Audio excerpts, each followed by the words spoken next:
everybody, but I was just speaking to myself. So I'm going to go ahead and get started. If you have the handouts that Michelle and Christy have provided to you. Okay, honey, you're on. There's a lot of papers, that's why. I'm just going to go through what is changed, big changes, minor changes. If you have questions, just chat me, or if you prefer to email me afterwards, we can go through, or give me a call if you have further discussions. So first section that really had any changes was the personal property section. So the biggest change is that they added several items, probably due to the smart home devices. So they added thermostats, doorbell, TV wall mounts, and television mounting hardware. They also added mailbox keys, and they broadened storm shutters to storm protection items and hardware. They also removed intercom, which nobody really probably cares because there were very few intercoms left in the property. The biggest change here is going to be those thermostats and the doorbells and TV wall mounts and mounting hardware.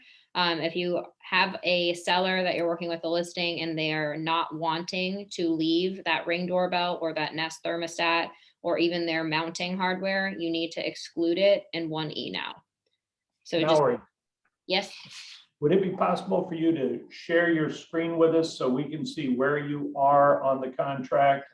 So, and I want to make sure I know which one you're on. Are you on summary or as is? I don't have a screen to share. Let me see if I can pull this up. I'm just looking at my contract that I have here. I'm looking at the actual contract itself. So are you looking at the contract black draft or at the red line draft? The black draft, or you can look at the red line draft if you want, so that it might show you exactly what the changes are.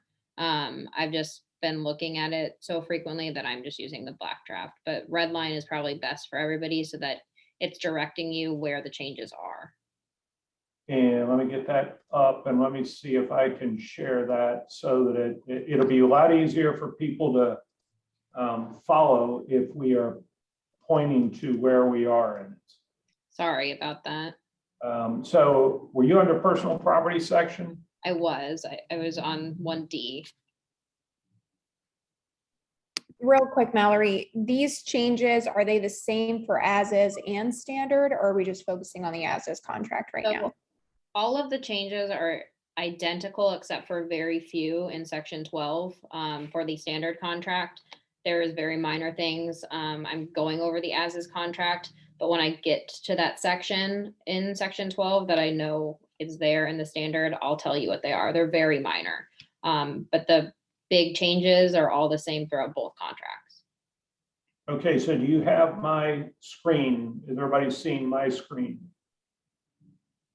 Okay, I see a nod from Mariah. Okay, so Mallory, if you would just tell me what sections you go to so I can move forward to that, and I'll remute. Okay, sorry, Craig and everybody else. So that's that section. They also have this new verbiage here right between D and E that says personal property is included in the purchase price, has no contributory value, and shall be left for buyer. I think they put that there. They a little bit finalized it. It used to be there, but I think they put that there in order to kind of have parties know that, you know, it's left for seller's convenience. After speaking to some loan officers, they still do not want a laundry list or exhaustive list of personal property items that are remaining in the property. And the only other changes on the first page, you can see they have a lot of red lines and blue lines where escrow agent is. They removed information and phone number and email, and now they just have name, phone, and email. They just made the lines longer. That's really the only change. I know it looks a little convoluted, but that's the only change. The next big change is in section 4, that closing and closing date. So there's twofold here.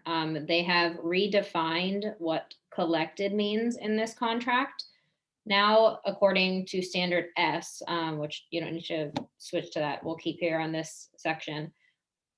Closing occurs when all funds are required for this closing are received by the closing agent and the closing documents are delivered. So the first change there is now it's stating that all the funds required for closing are received and collected. So this is stating that no checks can be delivered. I don't think many title companies or law firms were accepting checks at closing anyways. I know we haven't for quite some time, but now it's just making it very clear that these funds have to actually be collected and in the escrow agent's bank accounts in order to be collected.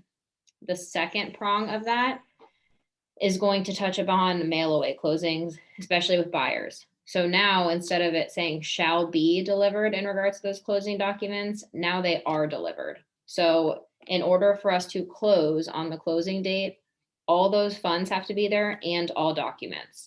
The thing that's going to change here is obviously there's a lot of mail away buyers. If they're using financing, more likely than not, they're going to be either closing on, we'll use today's date as an example, the 14th, and funding on the 15th.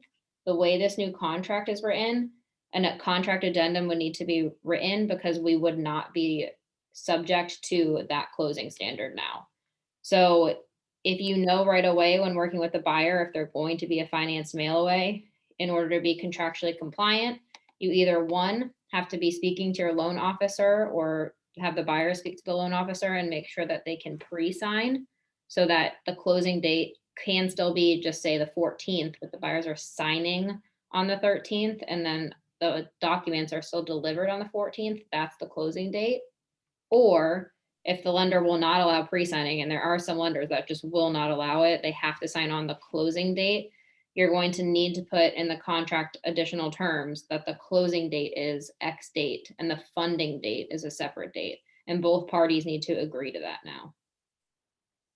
Wouldn't it make sense to do that after the contract's executed and the closing agent provide that addendum? Because we wouldn't know the answer to that question to tell a buyer or seller at the time the contract's written. Loan dependent. It has nothing to do with the closing agent. The lender is who is going to know and tell you whether they can. Yeah, but the processors are dealing with the underwriters and the banks.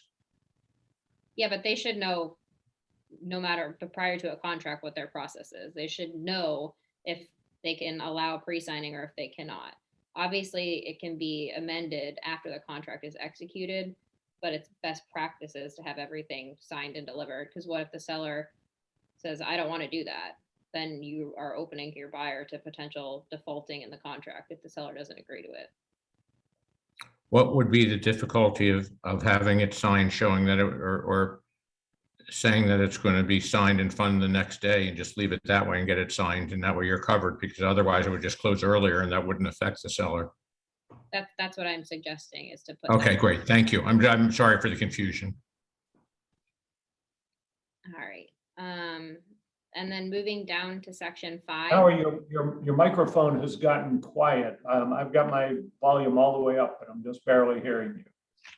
I can put my face closer. I haven't changed anything, so I should. Same as us. Okay.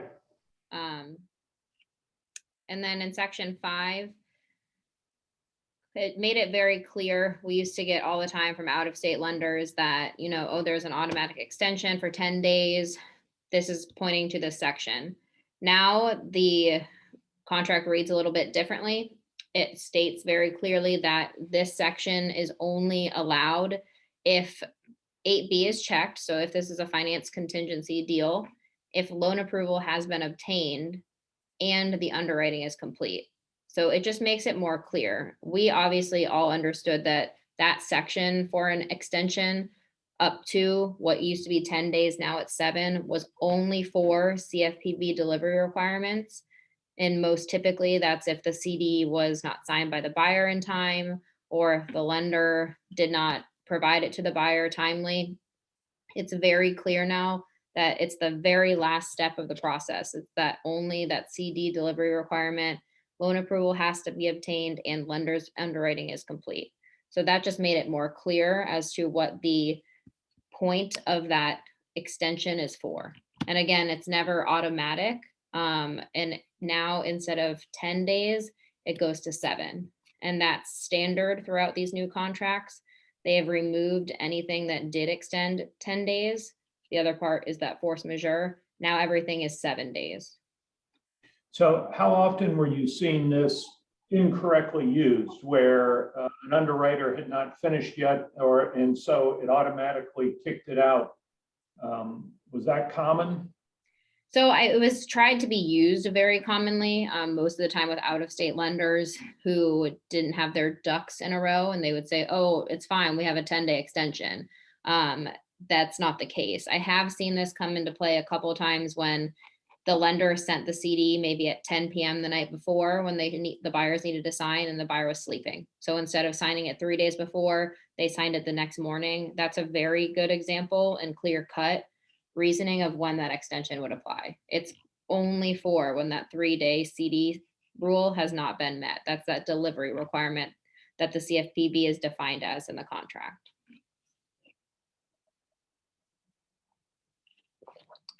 And then moving down to section 6, there are a couple changes here. 6A is a very minor change. It's just directing parties to use the pre-closing occupancy rider by the buyer if for some reason pre-closing occupancy is going to be used. I know practically speaking, most of the time pre-closing occupancy by a buyer is not something that is discussed at contract time. Usually it's if their sale has closed first and this property that they're purchasing isn't going to go right at the same time for a simultaneous closing. So again, they're just directing it to you there, letting parties know that that is a viable rider to be used. Section 6B, there are some changes here, and these are pretty major changes in this contract. So now in regards to any post-closing occupancy, it's more than just subject to a lease. It's now inclusive of any occupancy agreements, which includes seasonal and short-term vacation rentals. There's a new addendum that we'll go over shortly that discusses this as well. But now if there's any Airbnb, any Vrbo, any property management company that is holding any sort of occupancy agreements, those occupancy agreements need to be provided to the buyer. The buyer still has that 5 days to review any of those occupancy agreements and cancel if the buyer determines in their sole discretion that those terms of occupancy are not satisfactory to them. So if you're working with the seller and you're the listing agent, make sure you are collecting any leases or any occupancy agreements right off the bat so that you have those ready to provide to that buyer as soon as possible so you can close that window. Mallory, real quick question. When did these changes go into effect? They go into effect November 1st. Oh, November 1st. Okay. So if we have a current contract, we don't need to worry about making any modifications to the contract, right? Even if it closes after November 1st. Correct. So this, as of if you're writing offers beyond November 1st, that's when these contracts come into effect. Anything that may close in December, but currently is under contract, we're still understanding and using the past contract. They do state also in section 6B at the very end, because typically tenant estoppel letters and a seller affidavit are used to just double check and ensure that either rents have been paid or security deposit needs to be prorated. It is stating that tenant estoppel letters are not required on seasonal or short-term vacation rentals. And they did that because it would have been very difficult to get those. I mean, if you're going through Airbnb or Vrbo, sometimes it's almost impossible to get them to give you anything. And most of the time they put the onus on the buyer and seller to transfer themselves. So no tenant estoppels for seasonal or short-term vacation rentals, but you do now have to provide those occupancy agreements for seasonal and short-term vacation rentals. Section 7, they added language now on line 95 that says if no box is checked, then the buyer may not assign this contract. They just make it very clear that if for some reason no box is checked, the contract is not assignable. The bulk of the changes in this I mean, contract, previously, if no box had been checked, it was assignable. Is that correct? well, no, I mean, it's not automatically assignable, where you'd have to need a contract addendum neither way. This is just more making it clear that if for some reason it's not checked, it's not assignable. We would have to get an amendment to the contract. So the bulk of the changes of this contract are in the financing section. 8A, you can see that they removed everything except for verbiage that states this is a cash transaction with no financial contingency.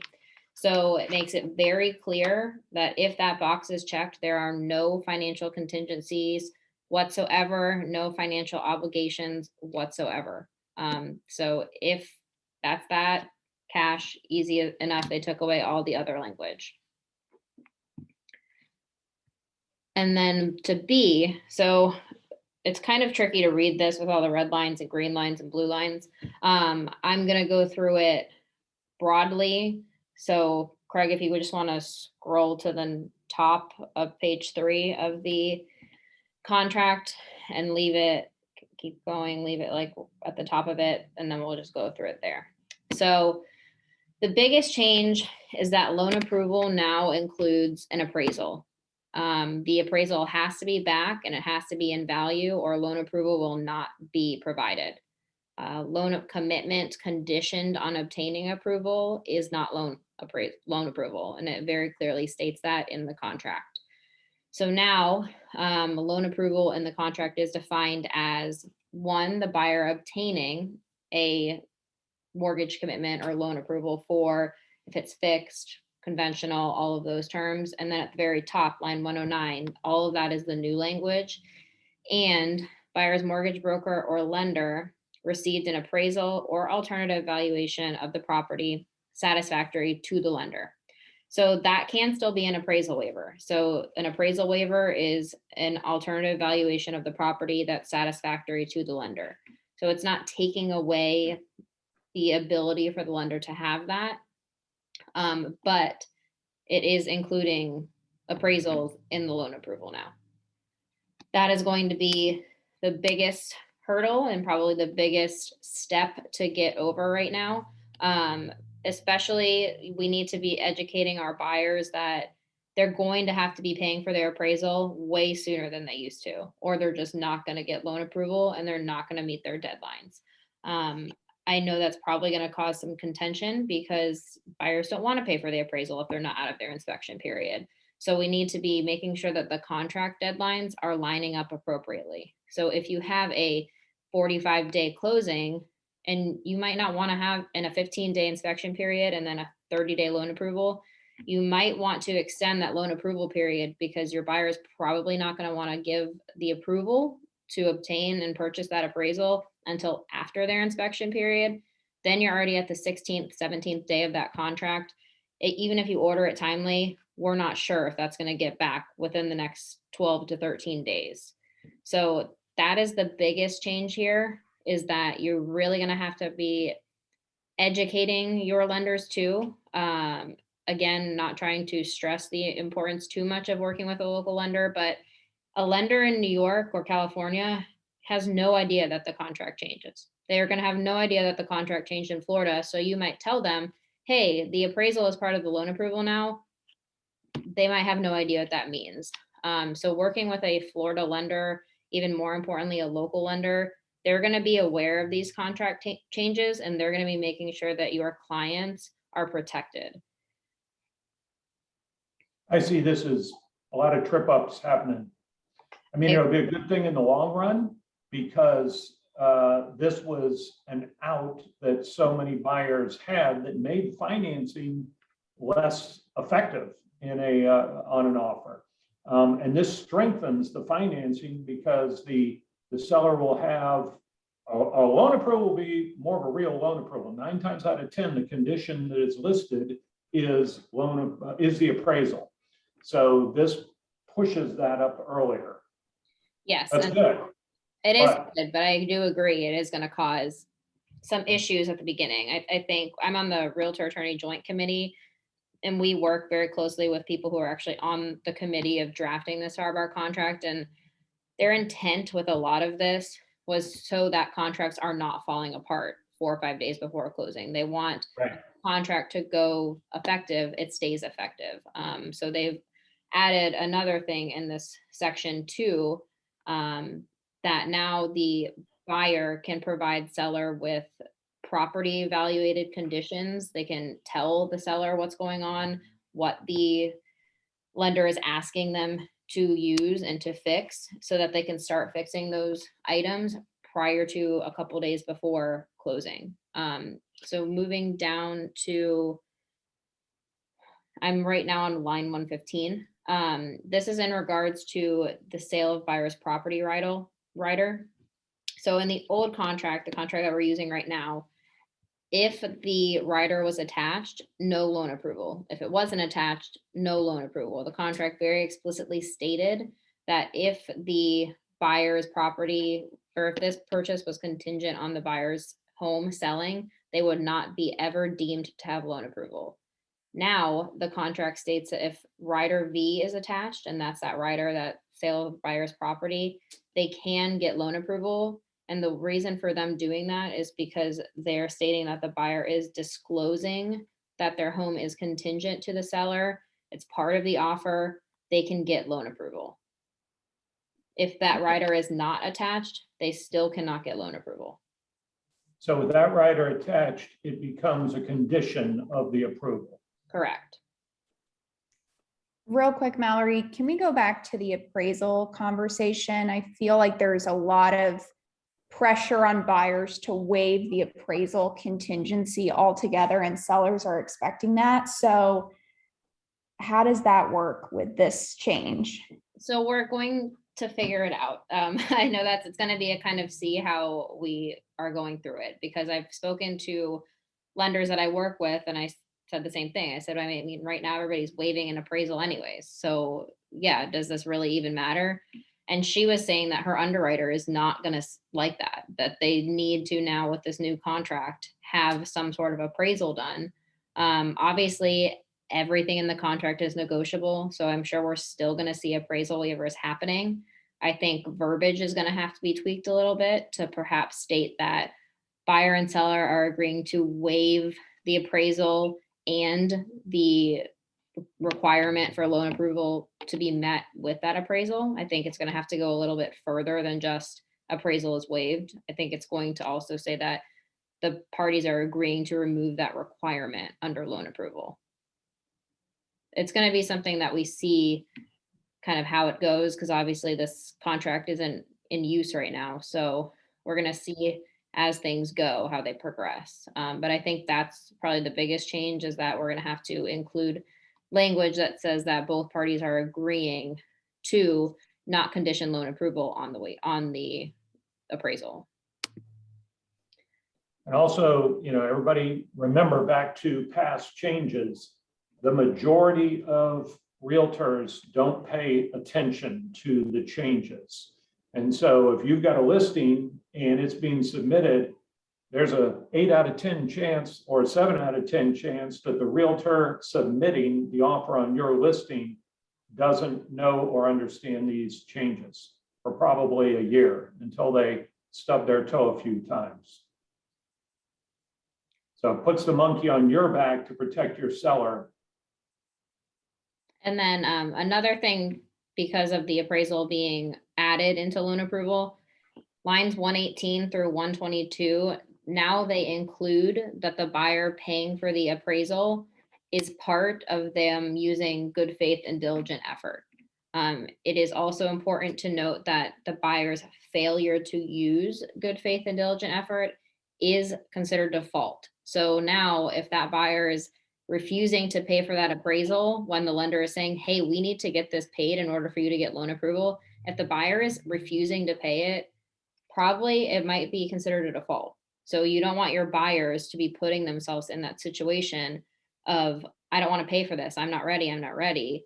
When if they don't end up getting loan approval and that seller won't extend, I mean, if for some reason it goes to litigation and there's plenty of proof that they were not giving appraisal status that they could pay for it, it might be claimed as default. And obviously we never want buyers to be under default because they could lose their deposit. So just be mindful of that, that they actually include paying for appraisal and other fees in connection with their financing as part of default now in that section.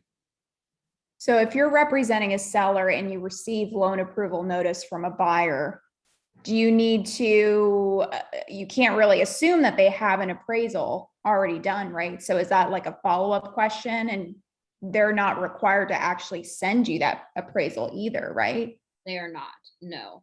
Okay. Their question kind of goes hand in hand with a new change to this contract. It's actually the next line. So I'll answer your question while showing you something new. So line 123, now you can see it says upon written request. So in the old contract, the buyer had an obligation to keep the seller and broker informed about their status of their loan application. Now they only have to do so if the seller provides them written request. So this is a big change. I have told lenders, because a lot of loan officers will just do that as their weekly recap to disclose to all parties of how the process is going. Now the buyer only has to legally fully inform their status of their loan application, of their loan approval, their appraisal, and any other property related conditions if the seller requests it. So I know a lot of you in your office work as listing agents. That's something that you're going to be wanting to provide immediately. I would suggest if you're going under contract, you're providing that executed offer to buyer's agent, put it in email right then and there. My seller is requesting to be fully informed about the status of the buyer's financing. And then it's there right off the bat. There's no questions. And the buyer is going to be obligated to keep you updated and informed about their status. But now they only have to do that if the seller provides written request. So Mariah, that's stating right there that, you know, if you did request that, the buyer absolutely does have to keep you and your client informed about the appraisal, about the loan approval, and any property related conditions. You just have to request that information. And then moving down, same thing. Now, if you want to go to the top of 129 and we can go from there. So something else that is new. If for some reason we're getting to the end of that loan approval period, just say it's 30 days and we're coming up to, that's good, Craig, we're coming up to the 30th day. If the buyer still doesn't have loan approval and they don't want to ask the seller for extension, or the seller said, hey, I'm not going to give you an extension. Now the buyer has the option to, instead of just moving forward as a deemed loan approval, now they can actually tell the seller that they are satisfied with their ability to obtain loan approval and they proceed towards closing.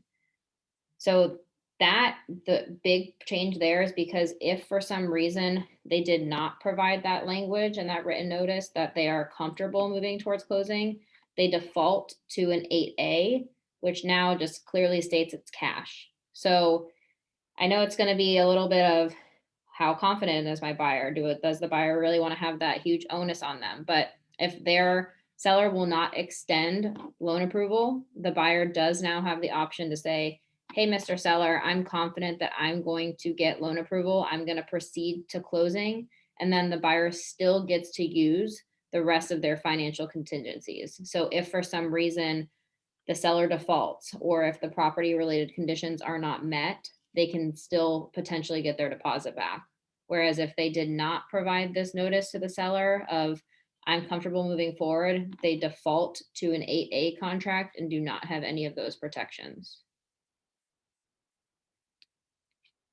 Any questions on that? But the seller can still terminate the contract if they say nothing, right? So if silence is still there, just again, say 30 days, if by the 31st, 32nd, or 33rd day, there has been no written notice that the buyer either has obtained loan approval, has not obtained loan approval, there's just complete silence, yes, the seller is still allowed to cancel and accept that backup offer or just get out of the contract. And then those are the real big changes. The rest, they're just still kind of making it clear that if for some reason the buyer does not obtain loan approval, they terminate the contract prior to. So there's a bunch of strike through from line 137 to 144. All of that is basically just removing everything and making it very clear that if the buyer does not provide notice, the contract is terminated. So that's not if they don't, I just want to make sure I'm clear. So if you email the seller, I'm sorry, the buyer at the beginning that you do in fact want them to keep you updated on everything throughout the process of a loan, is that the same as them providing you notice of loan approval, or is that separate from that? Do you understand what I'm trying to say? Separate. So Separate. Okay, so that is still a requirement whether or not you ask for updates. correct. So even if the seller does not request for that written request to be informed, the buyer still has a right under the contract to inform the seller and the listing agent, I have loan approval. So just because maybe the listing agent forgot to request that, the onus is still on the buyer to at least state that I do have loan approval or I do not. The seller's right to terminate is not waived by anything of not requesting that written request. If that's, I think that answers your question. All right. And then So, moving, excuse me, it's Claudia Barnett. So you're saying that in all of these situations, an email from the agent representing either party is sufficient as notice?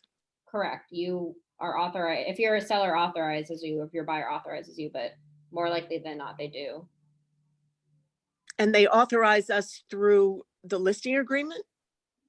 Through the listing agreement or being their client. I mean, I've never run into a situation where there's been a contentious between the buyer and their agent or the seller and their agent, where the seller has said, oh, I didn't tell the buyer or I didn't tell the agent to say that. I think it should be pretty clear that you have a relationship.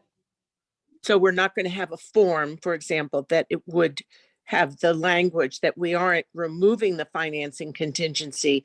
We are just acknowledging that we don't have our loan approval yet. There is no form. No, it's the same as before. Written notice can be provided via email. Okay, thank you. I'm sorry, I have another question. So if a uneducated buyer's agent tells you that they have a loan approval, but they don't actually have a loan approval because they don't actually have an appraisal, and then you later find out that they didn't have the appraisal, are they still able to, I guess, get out of the contract because they don't have an appraisal? Does that make sense, what I'm trying to say? Say it again. So if they notify you that they have loan approval, but really they don't, according to the contract, because they didn't get an appraisal done, and the contract is subject to them having that appraisal, Yes. So, okay. have they notified you of loan? I mean, they're saying you have loan approval, but you really, This is a great question, because I think this will happen within the first week.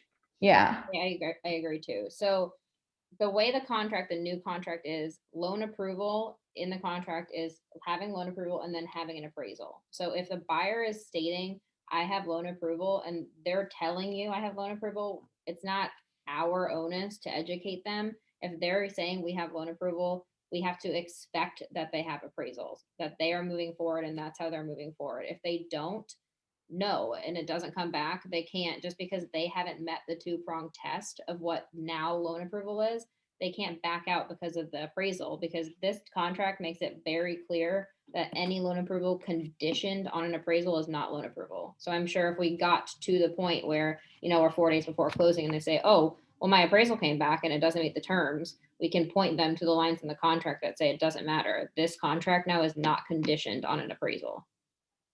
So, I think a key point in what Mallory said there is, it is not our responsibility to educate the other side. That said, it is optional for you to ask that, right? You could say, and the appraisal came in, right? Because that's on the contract. If you don't want to end up blowing up the deal or having to go through an escrow demand and everything like that. Mhm. But I'm sure we're going to run into that, like Craig said, probably the week of, because we are trying to do the best we can of educating our business partners and people that we work with, but I'm sure everybody is not doing their due diligence like you guys are today and getting the education. So conditional loan approval and loan approval, as relates to what Mariah was just talking about, how is that going to play out in terms of what we're talking about with a loan approval? So I think conditions that we're still going to see that are going to be acceptable for loan approval in our new contract is homeowners insurance bound or something of that nature. The only thing this contract is really changing in regards to conditions is that an appraisal is no longer allowed to be a condition. Anything else of, if we get a commitment back that says loan approval is granted or loan commitment is granted, besides the buyer still needs to bind their homeowners insurance or they need to provide W-9s, something like that, that's still going to be loan commitment.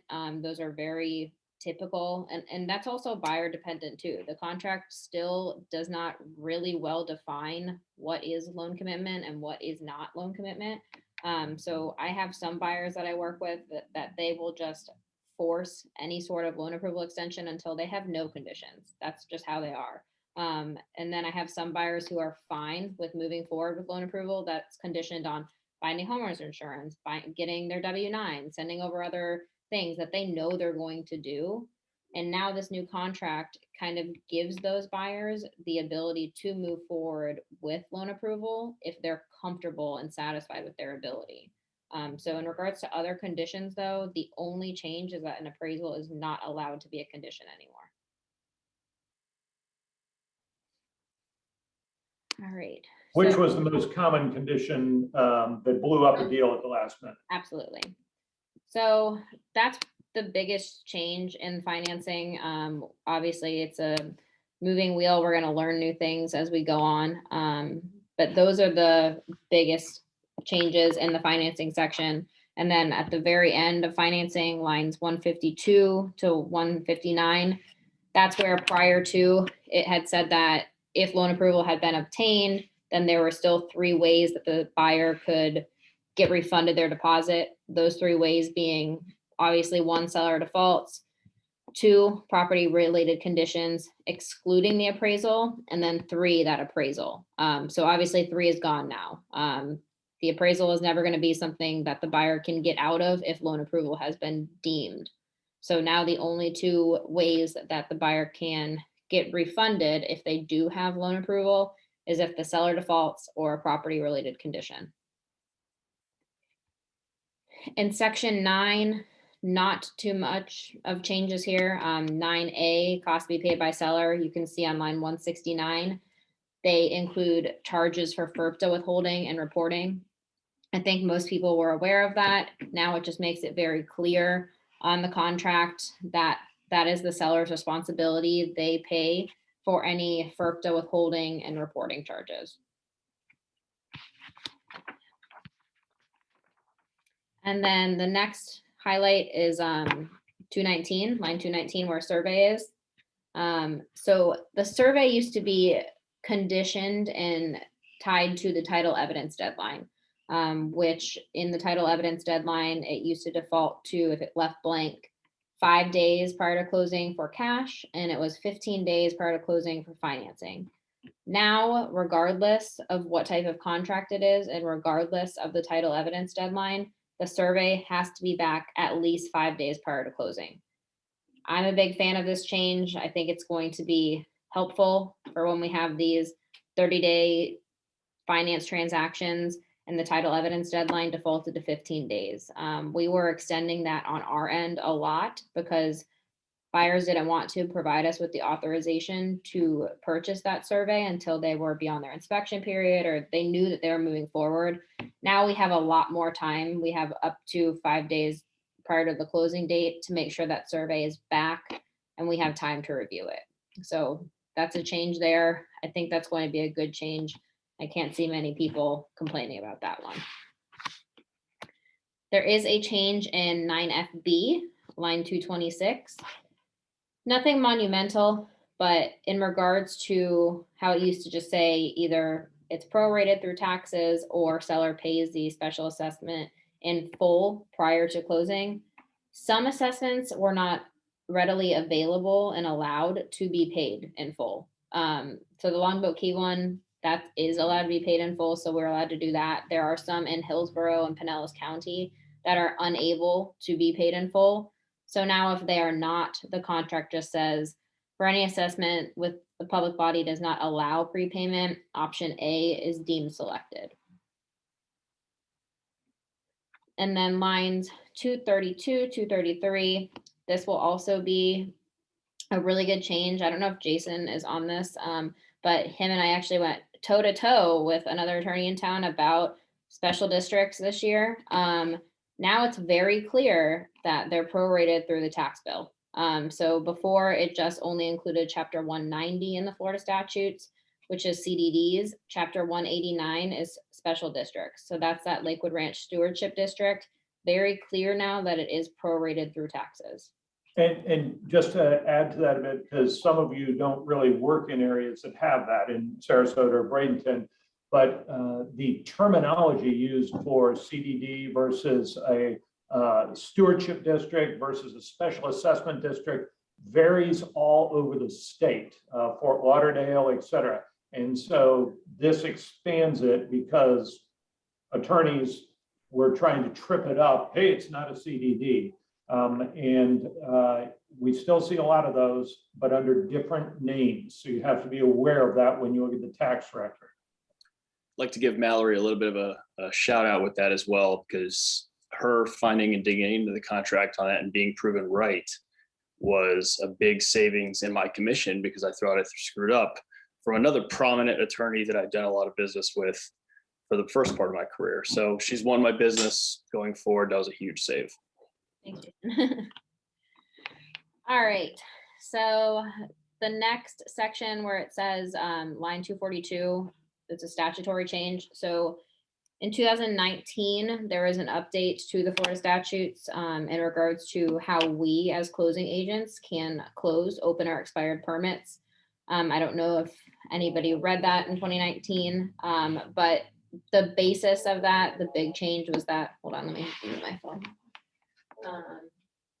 The basis of that change was that now closing agents, if there's an open or expired permit that has been there for more than 6 years, all we have to do is get the county to go out there and inspect it for safety hazards. And if there are no safety hazards, they can close them out. No need to reopen them or go through all of that or bring the property into compliance. They just have to check for safety hazards. So that's the biggest rule there. Now, if we are getting our lien searches back and there's an open or expired permit from, I don't know, what year is it? 26 years ago, then we don't have to go through those opening and all of that. It saves the sellers a lot of money, and it's been really good because lien searches didn't really start until 9 or 10 years ago. So this is bringing the contract just up to date with where we are statutorily and contractually.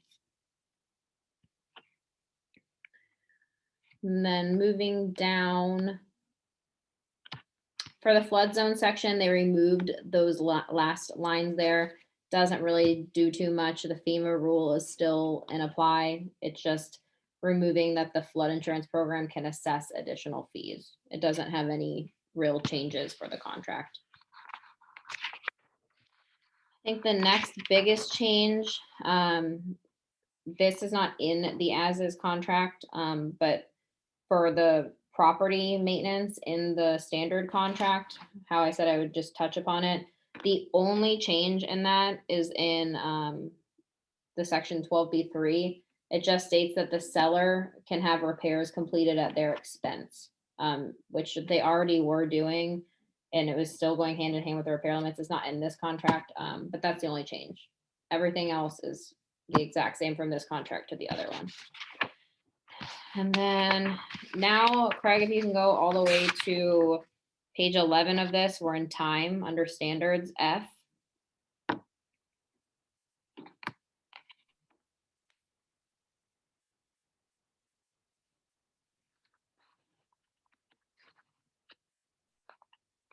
Yeah, keep going. No, not much changes here. John? Nope, a little bit, so go to F. where time and force majeure is. It's go up a little bit more Up. or up, like to page 9. My handout. Oh, I'm sorry. I thought you said go to page 11. So I was It's moving page 11 back. on my handout. Sorry. I Okay. apologize. So F, there we go, right? Go up a tiny bit more and then we'll be good. So F and G, there were some changes here. They moved time is of the essence to the very beginning of that section, just to politely remind everybody that time is of the essence in this contract. They also make it clear that calendar days in this contract, and same with the standard contract, are based where the property is located, not where the buyer or seller are located. Unfortunately, we've gotten that comment quite a few times. And then the main change in this section is that they are removing 5 p.m. from this contract, from every contract. There are no more, because the inspection period or loan approval ended on a Saturday or Sunday, it falls to 5 p.m. Now it just falls to 11:59. The 5 p.m. rule is dead. So that's the biggest change. Now you guys have 7 more hours to negotiate inspections and repairs. So you are welcome. So that's what that is for. That's the main change, is that you have more time. So does that make it so that all time frames are now 11:59? Correct. Every single Okay. time frame. On one of the riders too, the backup contract rider, they take off 5 p.m. So 5 p.m. is gone. It's only 11:59 now. Unless you specify a time on the offer to be accepted on the first Yeah, page. but that's the same. That was the same as before. Yeah. So, and then section G is the force majeure section. There are some changes. Do I think it would have really solved any problems? No, that's the general consensus. I think if this verbiage was there, go to page, it's probably page 10 or maybe 9. It was right under time. It's standard G in the contract. It's on 9, okay. 9 or 10. I print out different, so. I don't know, I'm confused now. No, page 9 or 10, sorry. It's right Okay. under time where we just were. So like closer to the end of the contract.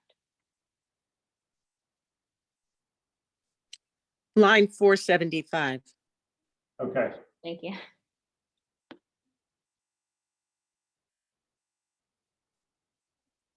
Yep, almost there.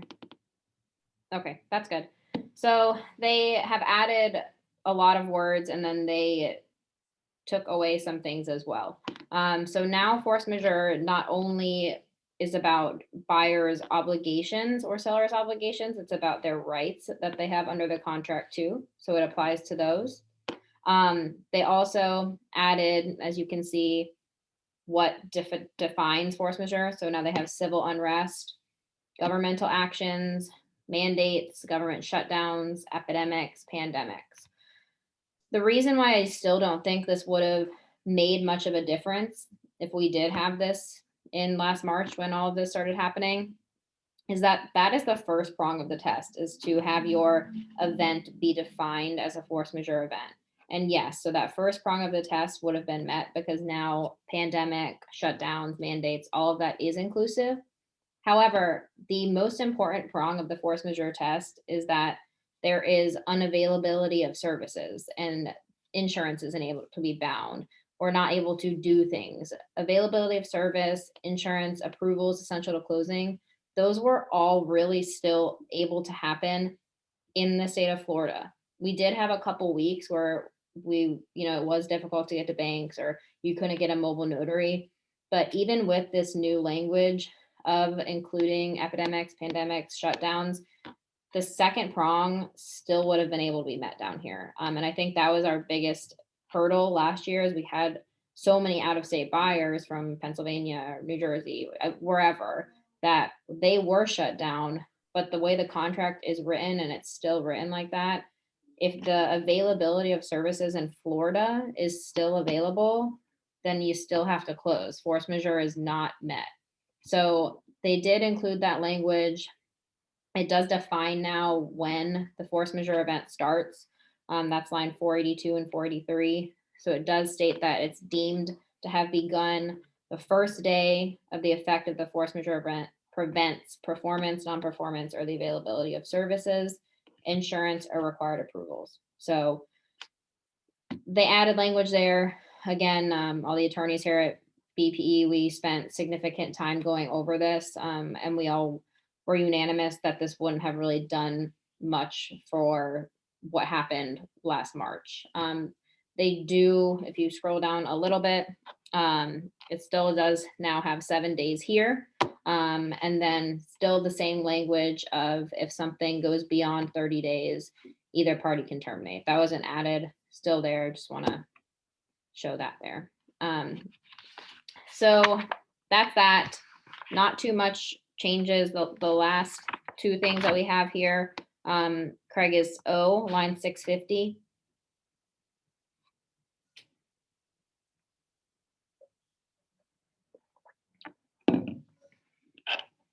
Could you just go over line 505, reporting obligation?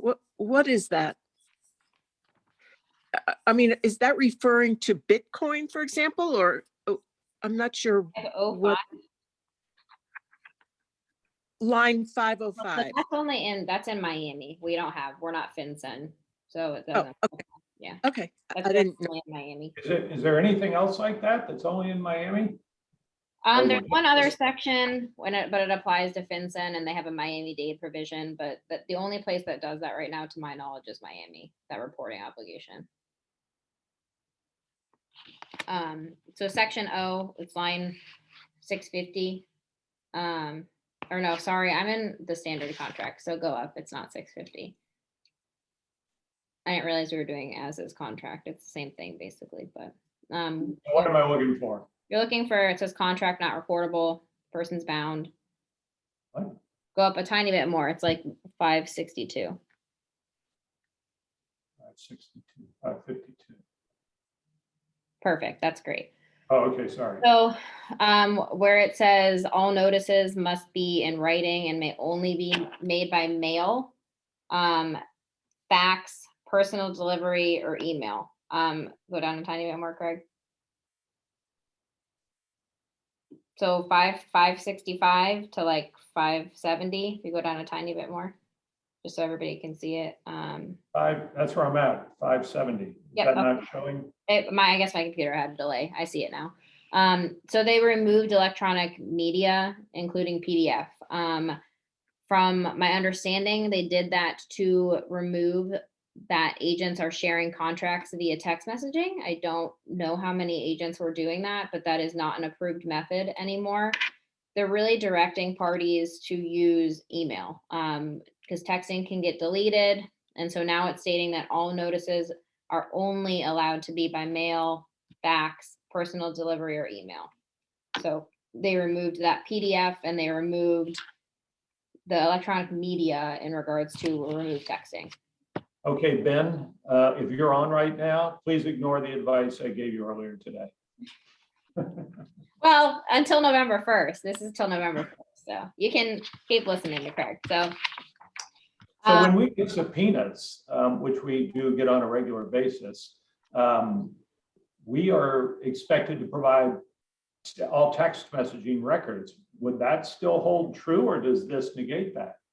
So it's still going to hold true because you can subpoena for that because they're going to want anything that was in writing, but it's just telling parties that for notices, so notice provisions, they have to be an email. I don't think anybody was, and I hope not, nobody was texting, hey, my buyer has loan approval, but that's what they were trying to avoid here. And then the last line of the contract, they removed all of that verbiage that states seller counters, buyer's offer, and that seller rejects. Now it just very clearly states right there, line 651, that seller counters buyer's offer. So they removed the other language. I don't think anybody ever really used seller rejects. So they removed that. Now it's just seller counters buyer's offer. So it's not required to check that box and return it though, is it? It's not. Okay. So that's the contract. And then there are a few changes in the riders as well. Do you have those as well, Craig? Yeah, sure. Hold on, let's see. I've got, yeah, the summary of Florida Realtors rider updates. Yes, please. All right, hold on. I don't think that showed. Let me go back here and share that. So on the last page where it says listing and cooperating brokers, is that meant to avoid any kickbacks to your buyer or seller? I'm not really sure what you mean by that. It's always said listing broker. Listing and cooperating brokers are the only brokers entitled to compensation in connection with this contract. So for example, I've had situations where the buyer's agent wanted to give the buyer $2,000 and you guys said, no, can't do it. You can't do that. That's, I mean, it's the only people to be paid from a real estate contract are the listing brokers and the cooperating brokers. Nobody else should be paid from this contract. That's how it's always been. So, Right, and that's what it says. Okay. So are you seeing the summary of changes to the rider now on your screen? yes, I'm seeing that. Okay. So these changes, this is more of like a helpful tool for you guys because it shows the changes and then it summarizes them. With the HOA disclosure, they've made it more cohesive with the condo rider.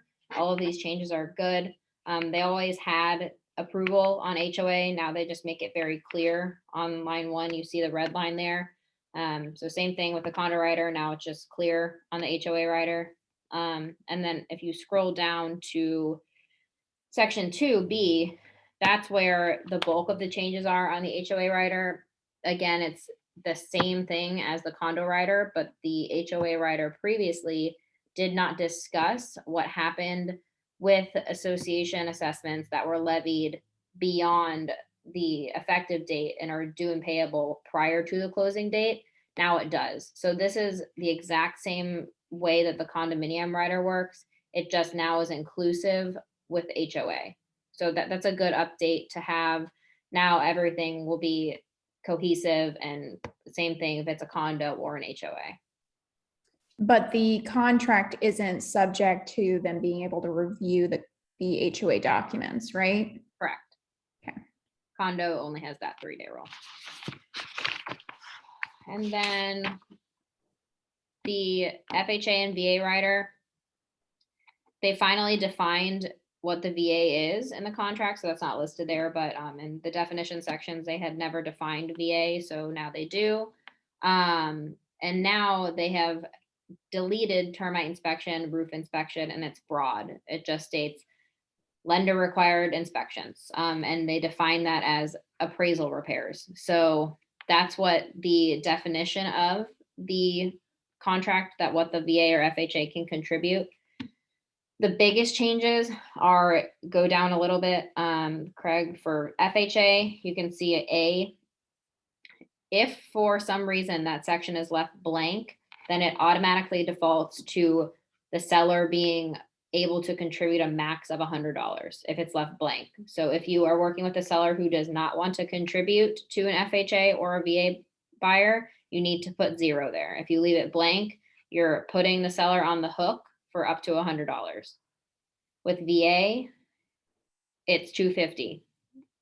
So that's section A, same thing. If it's left blank, it's up to $250. And again, remember they generalized it. It's really just for lender inspections and appraisal fees. And that's almost anything. So if you do not want your seller to have to pay anything, or if your seller does not want to have to, just make sure you're putting 0. Mold inspection. So this is only going to be used with the standard contract. No need to use it with the as-is contract, because as-is, you can get whatever inspections you want done. The mold rider that we were using previously was not cohesive with the standard and as-is contract. It was contingent and cohesive with the CRISP contract. So they created this addendum to go hand in hand with the standard contract. This is going to be used when you are working with a buyer that obviously wants to inspect for mold, and it puts a threshold on if that remediation of mold or repair is over X amount. The addendum defaults to 500. then the buyer gets to cancel that contract. If it's left blank, the automatic days that it defaults to is 20 days for a mold inspection. So that's something that if you're working again with the standard contract only, that's going to be the rider that you attach. And then what's the next one that you have? So rider L, right to inspect, the change, if you go down to the last line, it's number 5. They just or it was numbered 5. They removed it. It already said the exact same thing in section 2. So it was redundant. They removed it just because we don't need redundancy. Pre-closing occupancy by the buyer. Pre-closing and post-closing occupancy, the riders are the same. Basically, the changes are the same. You can see that now they have included language that says pre-closing occupancy agreement or similar agreement. I'm a big fan of this because no attorneys drafted leases for post-closing or pre-closing occupancy because we don't want to afford landlord-tenant rights. We draft licenses because it's less responsibility on the buyer and the seller. So now this is inclusive. It's more broad that when we're drafting these licenses or these post-closing or pre-closing occupancy agreements, that's very defined and it's clear here. So that's the only changes in the pre-closing and post-closing. They just make it more broad that it does not have to be a lease. So that's the same change there. It just finds post-closing agreement instead of a lease. Sale of buyer's property. So this, it's really clarifying that there's that 2-prong test. So it was still already there, but this contingency does not have any force and effect if the buyer's property doesn't close by the date listed in that first line, and if the buyer does not timely provide that notice that they are terminating the contract. So it's still there. It was the same thing. It just makes it more clear that the buyer has to provide written notice to terminate this contract. And then now they have included that new language that the buyer has to provide that accepted offer within 24 hours. And it has to be delivered. It does state that parties' identification and purchase price can be removed, or you can use very strong language like obliterated, like the contract did. But you do have to provide that no later than 24 hours. So that needs to be provided immediately.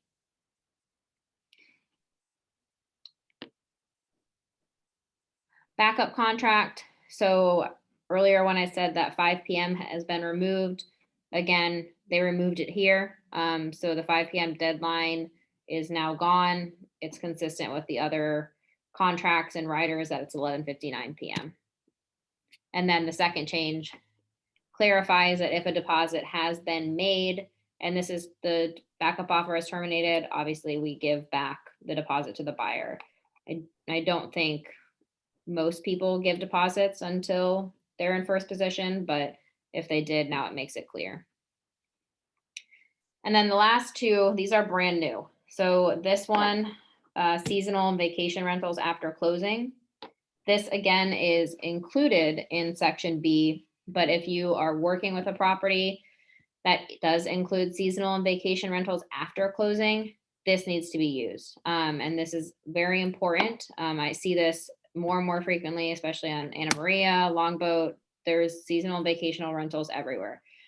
So if there's 2 different sections that we're going to go through. A is either stating that the buyer and seller agree that the seller may or may not, after the effective date, but prior to closing, enter into new occupancy agreements. So if it's a rental property and the buyer wants to give the seller the ability to continue to enter into new or renewal seasonal vacational rentals, they can give them that option too. If they indicate that the seller may enter into these agreements, then the next box is whether the seller is allowed to do so only with buyer's approval or without. So that's going to be something that, again, always necessary. If there are seasonal and vacation rentals, this rider has to be attached and it needs to be filled out. Section B discusses property management agreements. So property management agreements are not defined in section 6B in the contract. They're defined here. And this is when they discuss that they have to be provided to the buyer. This is very important because this again provides the buyer with 5 days to review these management agreements after they've received them. And if the buyer finds them to be unacceptable for them, the buyer can cancel. So you want to be getting those property management agreements as soon as possible. It does state too that this provision and those management agreements survive closing and they are in force until the duration of those occupancy agreements are terminated. So I have a file right now where it's on Anna Maria. There's a property management company and they have bookings for the next 2 years and they're under contract with this management agreement for 2 years. My buyer does not want to deal with it. He wants to just live in it. And the agents went back and forth negotiating for probably almost 9 days onto what they were going to do. This rider is going to be so beneficial in the future because all of that is going to be done prior to contract execution. And it's going to save a lot of deals because so many times this deal has almost fell apart because of this. This rider, none of this would have happened during contract. It would have all been occurring prior to even going effective. So I think this rider is going to really set expectations and be very beneficial. And then the last one is about PACE. So property assessed clean energy. This is going to be used as twofold. One, it fulfills the seller's statutory duty to disclose that they do have a PACE lien on their property. And it also puts buyers on notice that if a buyer is purchasing with financing, that their lender is more likely than not going to require the satisfaction or release of that lien.